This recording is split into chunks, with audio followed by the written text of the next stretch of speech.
Reforço Betel. Aprendizagem acontece com olhar de amor. E Prefeita Betinha Magalhães oferecem Jornal Mundial.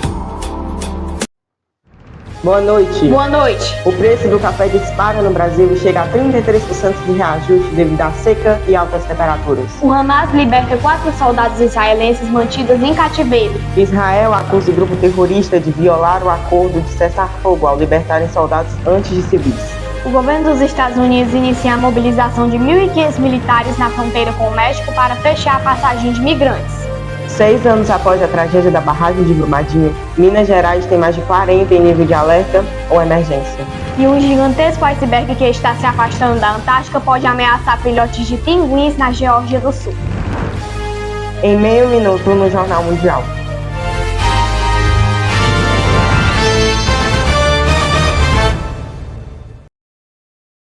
Jornal Mundial. Oferecimento. Deputado estadual Sérgio Aguiar, mais Ceará, mais desenvolvimento. Reforço Betel. Aprendizagem acontece com olhar de amor. É a nossa querida prefeita Betinha Magalhães.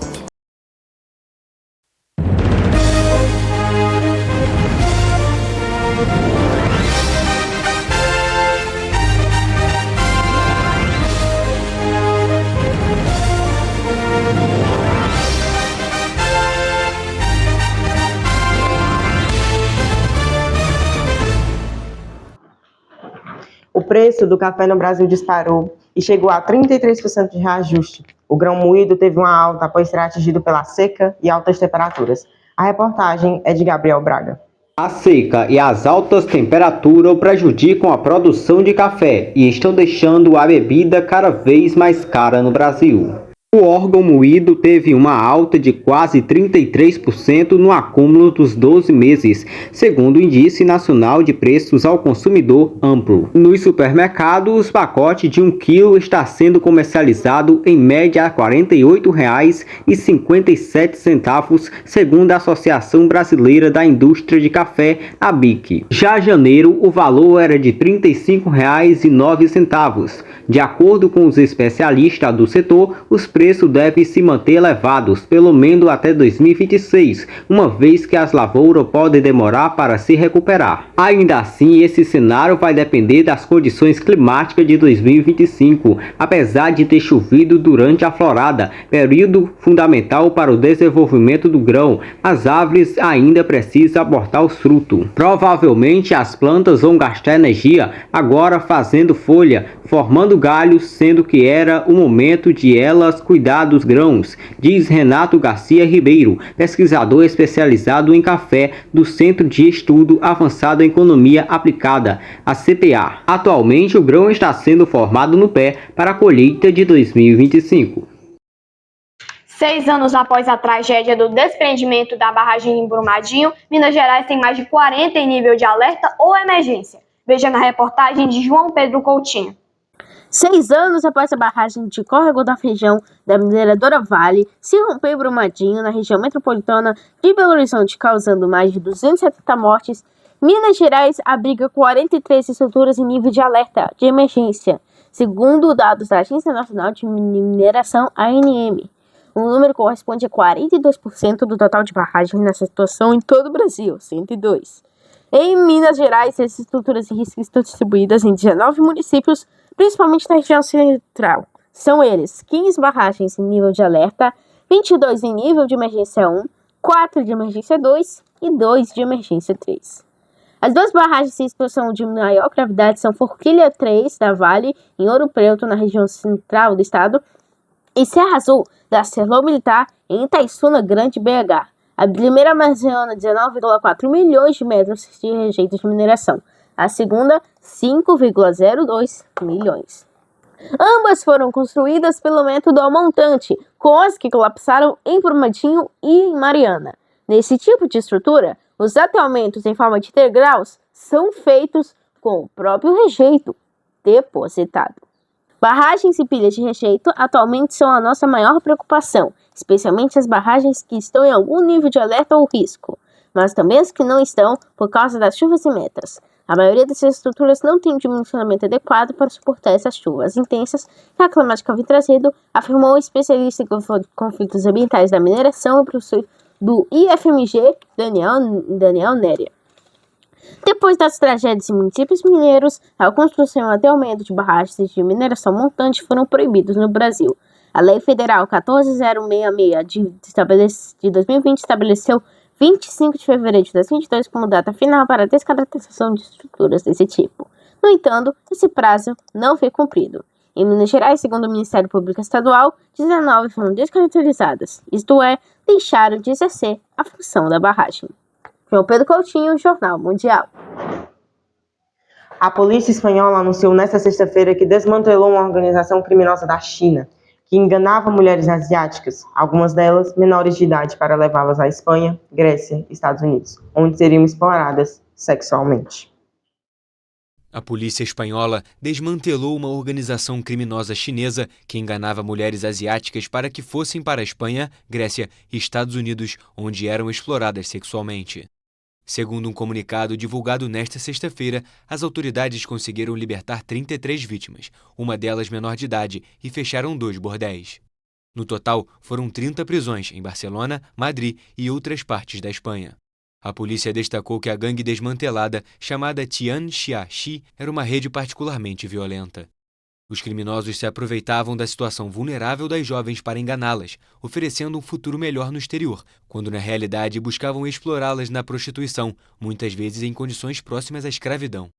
A gangue estava envolvida em outras atividades criminosas, como o contrabando de pessoas geralmente chinesas para a Europa ilegalmente e com documentos falsos, depois levá-las para a América Central e de lá entrar nos Estados Unidos.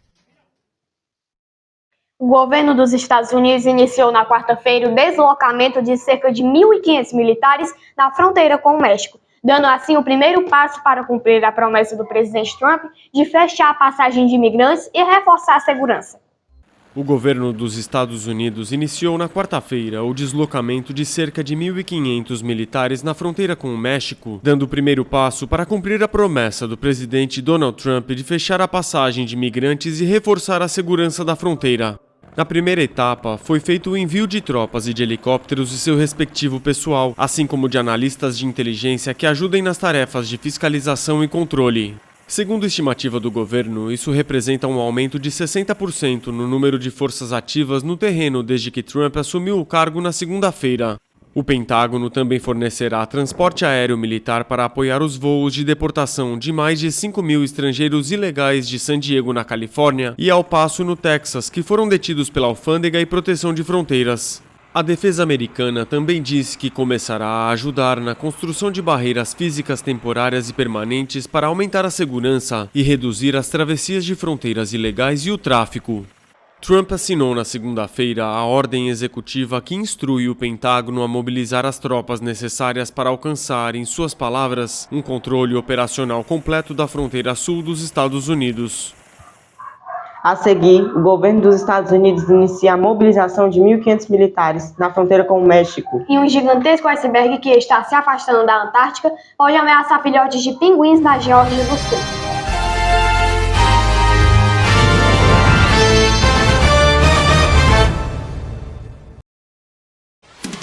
Jornal Mundial é patrocinado por Prefeita Betinha Magalhães, Deputado Estadual Sérgio Aguiar, mais Ceará, mais desenvolvimento.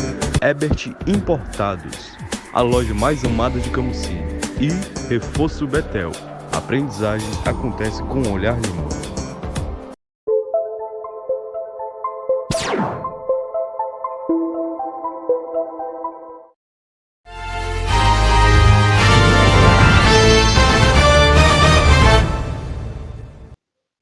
O petróleo registrou uma forte queda na quinta-feira, depois de o presidente dos Estados Unidos, Donald Trump, pedir para que a Arábia Saudita e a OPEP reduzam o preço do barril. O preço do barril de petróleo teve forte queda nesta quinta-feira depois de o presidente dos Estados Unidos, Donald Trump, pedir que a Arábia Saudita e a OPEP, a Organização dos Países Exportadores de Petróleo, reduzam o preço do produto. Vou pedir à Arábia Saudita e à OPEP que reduzam o custo do petróleo, afirmou Trump em um pronunciamento durante o Fórum Econômico Mundial de Davos. O petróleo reagiu instantaneamente para baixo.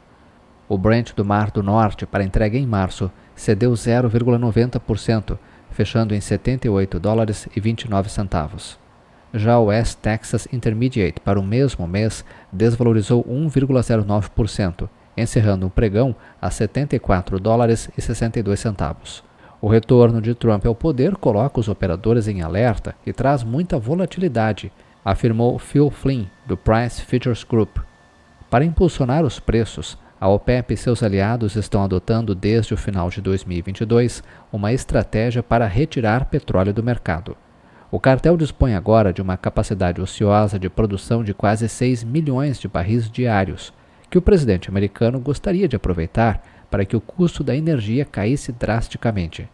A medida faz parte da estratégia de Trump para combater a inflação e aumentar o poder de compra dos americanos.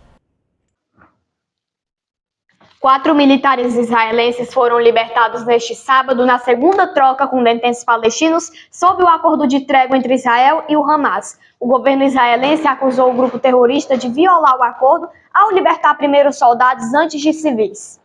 Israel acusou Hamas de violar o acordo de cessar-fogo no conflito em Gaza, que neste sábado envolveu a segunda troca de reféns israelenses no enclave por prisioneiros palestinos ao libertar mulheres soldados em vez de civis. Hamas failed to meet its obligations. O Hamas não cumpriu suas obrigações de libertar primeiro as mulheres civis israelenses, disse o porta-voz das Forças de Defesa de Israel, Daniel Hagari, em um breve comunicado divulgado logo após a informação de que as reféns haviam entrado em território israelense. Na noite de sexta-feira, quando o Hamas anunciou que libertaria 4 mulheres soldados que foram sequestradas na base militar de Nahalos em 7 de outubro de 2023, Israel expressou sua discordância, mas acabou aceitando. Embora Israel afirme que uma das condições do acordo era que as mulheres israelenses deveriam ter prioridade na libertação, nenhum dos documentos negociados disponíveis para a agência F inclui essa cláusula. As reféns liberadas são as israelenses Liri Albag, Karina Ariev, Daniela Gilboa e Namaa Levi, todas com idades entre 19 e 20 anos e capturadas em 7 de outubro de 2023 na base militar de Nahalos, a 1 quilômetro da faixa de Gaza, onde cumpriam serviço militar obrigatório como agentes de observação. Das 33 pessoas a serem libertadas na primeira fase do cessar-fogo em Gaza, 7 mulheres, 5 soldados, um dos quais não foi libertado hoje, e 2 civis permanecem no enclave. 4 militares israelenses foram libertadas neste sábado e retornaram ao seu país depois de mais de 15 meses em cativeiro em Gaza. É a segunda troca com detentos palestinos sob o acordo de trégua entre Israel e Hamas. Antes de embarcarem nos veículos da Cruz Vermelha, as 4 foram apresentadas em um palco em uma praça da cidade de Gaza, em meio a dezenas de combatentes armados. Daniela Gilboa, Karina Ariev, Liri Albag e Naama Levi estavam cumprindo o serviço militar perto da faixa de Gaza quando foram sequestradas durante o ataque do Hamas em 7 de outubro de 2023. Essas imagens mostram Liri Albag se reunindo com sua família após a libertação.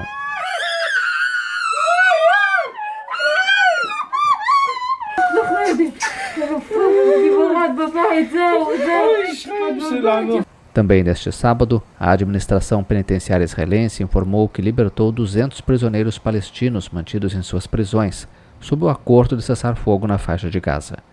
Entre os 200 prisioneiros libertados, há 120 condenados à prisão perpétua, 70 dos quais terão que se exilar fora dos territórios palestinos.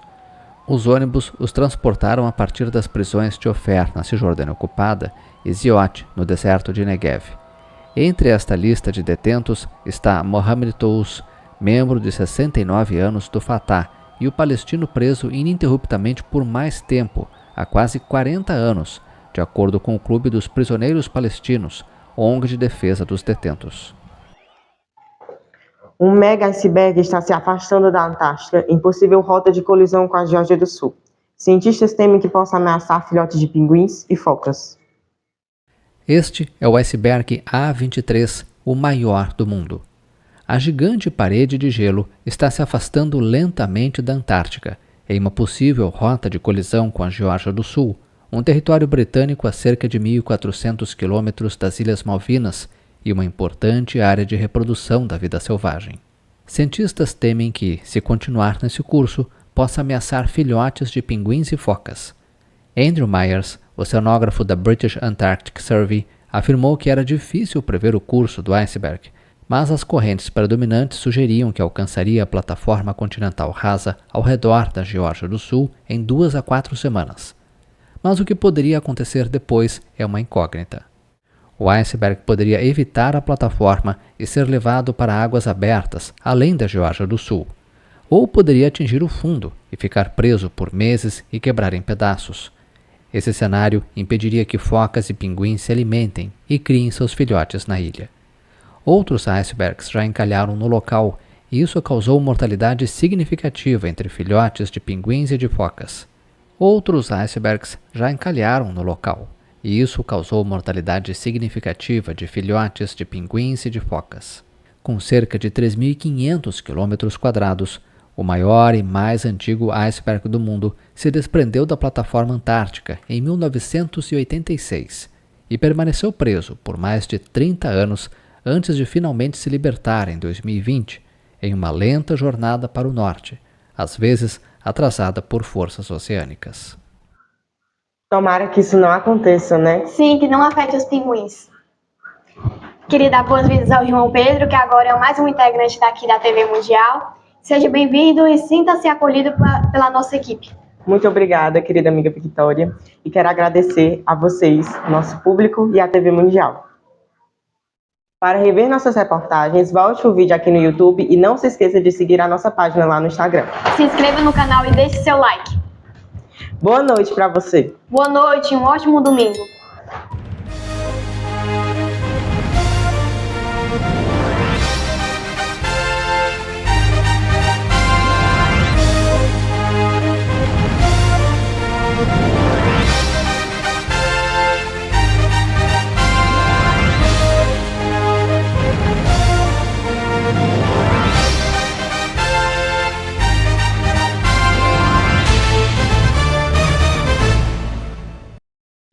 Jornal Mundial. Oferecimento Ebert Importados, a loja mais amada de Camusim. Deputado estadual Sérgio Aguiar, mais Ceará, mais desenvolvimento. Reforço Betel.